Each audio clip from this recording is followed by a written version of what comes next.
अब देखना होगा कि कितने क्रॉस वोटिंग करते हैं, लेकिन बीजेपी के दोनों राज्यसभा उम्मीदवारों का जीतना तय लगभग तय है। हम्म, तीसरी सीट की जो आप बात बता रहे हैं, जो पेच फंसेगा भारत, इसके बारे में जरा हमारे दर्शकों को विस्तार से जानकारी दें कि ये पेच कैसे फंसेगा और क्या विकल्प है इसके लिए, किसका पलड़ा भारी हो सकता है।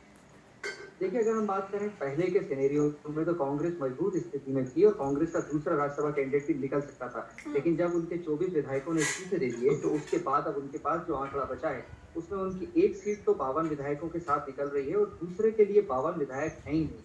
और ऐसा अब उम्मीद की नहीं जा सकती कि ये बीजेपी के विधायक को तोड़ लेंगे या तमाम चीजें, क्योंकि ये तो अपने पाले में बसपा और सपा के दोनों विधायकों और निर्दलियों को ही नहीं रख पाए। तो निश्चित रूप से ऐसे में साफ दिखाता है आंकड़ा की जो दूसरी चीज है, क्योंकि बीजेपी के पास 107 विधायक हैं, 107 विधायक हैं प्लस निर्दलीय विधायक मिला के 7 और हो जाते हैं 114। और अगर उसके साथ में अगर 52 की अगर हम बात करें तो निश्चित रूप से वो आंकड़ा जो है वो कहीं ना कहीं बीजेपी उसको छूती नजर आ रही है।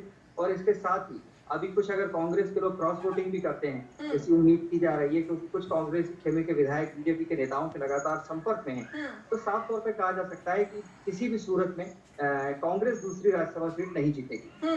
भारत, आपने ये कहा कि कांग्रेस के भी कुछ विधायक जो हैं वो बीजेपी के संपर्क में है, तो क्या इतनी आसानी से कांग्रेस अपने विधायकों को उनके खेमे में जाने देगी? क्या कोई रणनीति नहीं तैयार की गई इसके लिए?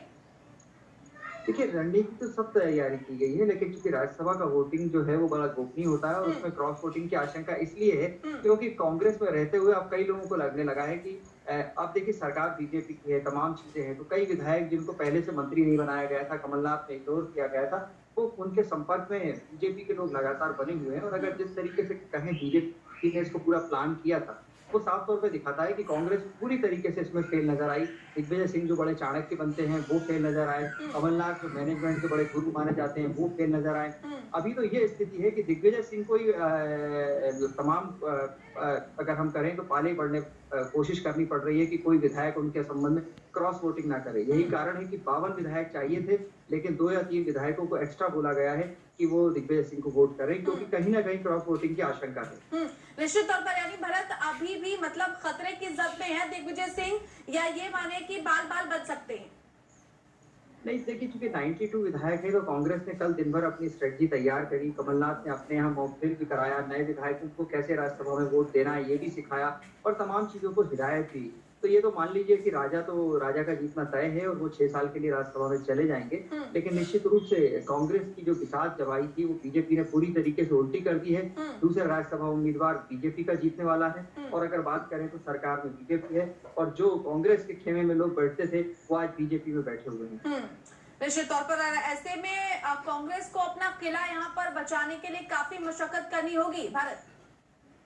देखिए, अब सारा कुछ जो किले का दारोमदार है वो 24 सीटों के बाई इलेक्शन पर है, जिसमें अगर हम बात करें तो बहुमत के आंकड़े को छूने के लिए बीजेपी को तो केवल 9 चाहिए, लेकिन कांग्रेस को लगभग 20-22 सीटें चुनाव में जीतने के लिए चाहिए। उसके साथ ही बसपा, सपा और निर्दलीय भी चाहिए। तो कांग्रेस के लिए बहुत टास्क ये टफ है, लेकिन बीजेपी के लिए कहें, हाँ, ये बात सही है कि 24 की 24 सीटों में बहुत मुकाबला करे है और सब लोगों को लगता है कि कांग्रेस के जो विधायकों ने किया वो दगाबाजी की है उन्होंने, तो निश्चित रूप से उसको बहुत सारे हारेंगे।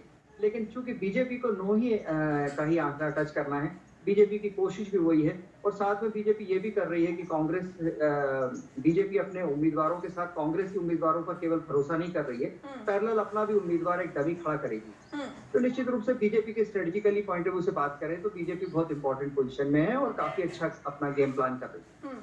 चलिए भारत, बहुत धन्यवाद आपका हमारे साथ जुड़ने के लिए। आप नजर बनाए रखिए, हम अपडेट्स भी आपसे आगे लेंगे। तो भारत शास्त्री हमारे साथ जुड़े हुए थे और ये जानकारी दे रहे थे कि दिग्विजय सिंह हालांकि जीत सकते हैं, लेकिन स्थितियां थोड़ी सी अभी दावपेच वाली है, क्योंकि क्रॉस वोटिंग करने की संभावना बनी हुई है कांग्रेस के अन्य विधायकों की और इसीलिए कहा गया है कांग्रेस के तमाम विधायकों को कि वो 2 से 3 वोट जरूर करें दिग्विजय सिंह के पक्ष में, जैसे वरीयता के आधार पर आप जानते हैं कि राज्यसभा का ये चुनाव होता है। तो ऐसे में अगर हम मध्य प्रदेश की बात करते हैं तो बीजेपी और कांग्रेस यहाँ पर एक-एक सीट जीतती हुई दिखाई दे रही है। तीसरी सीट पर